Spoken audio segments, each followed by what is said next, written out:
I'm here with Philip Zoutendam, who is digital content specialist at the Eerdmans Publishing Company.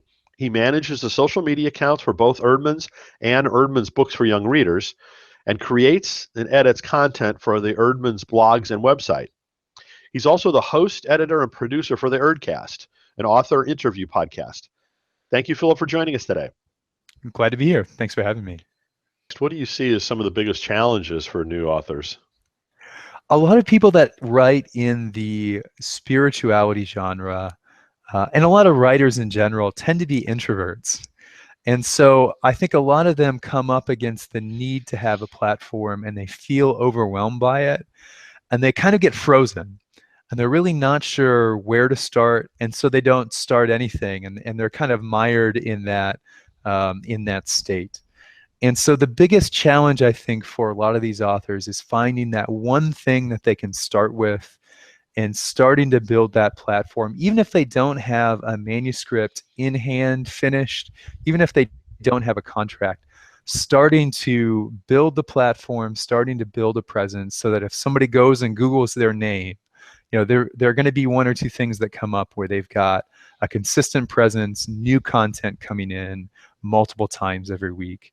So the biggest challenge, I guess, to summarize that is finding that one thing or finding those one or two things that they can start, they can do every week, and that they can express themselves naturally without feeling overwhelmed.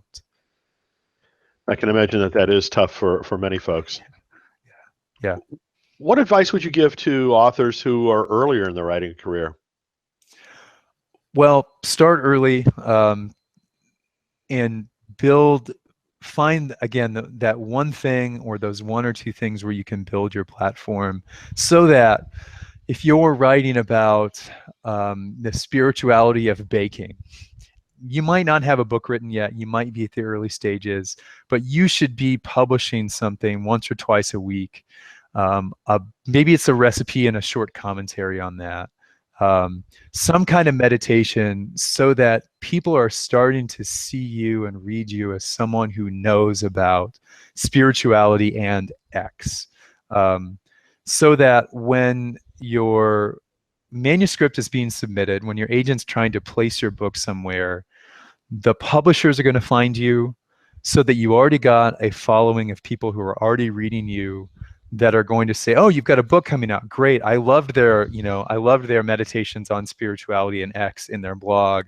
I bet their book is going to be really great. So that when somebody Googles you, there's a sort of authority that you've already got built up where it's clear that you didn't just say, well, I've got a book coming out, I need to start a blog now. And you've got, 3 posts, or your Twitter account is 2 weeks old and you've got, 10 tweets or something like that, where it's really clear you're new at this and you're just trying to, match your book marketing. You don't want that. You want a much longer tail so that people already see you as an authority on whatever topic you're writing on. Wonderful. Well, we'll sure look forward, Philip, to your presentation in January. We appreciate you joining us. Thanks very Great. much. Yeah, thank you.